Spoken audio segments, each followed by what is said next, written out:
ใจพูดตีละ ကိုနဲ့ကျွန်တော် กูนึกน้อยอย่าเชื่อตายจิมละ မိကလေးပြီ มีกันนี่ดีตาคลีละ ရှိတယ်ရော ဟုတ်တယ်သူကတော့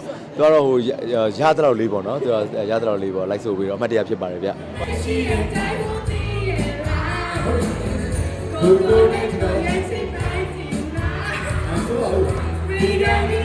ဟောဒါသူ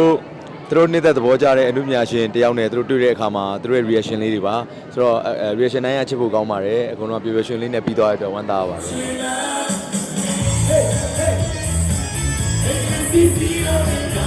ဒီနေ့ကတော့ဒါစိန်နှန်းတော်ကဦးစီးပြီးကျင်းပတဲ့ဇေယောင်းပွဲတော်9ရက်မှာကျွန်တော်1ရက်ပါဝင်ပြီးတော့မှလာရောက်ပြီးပြည်သက်နဲ့ဆုံတွေ့ခွင့်ရတယ်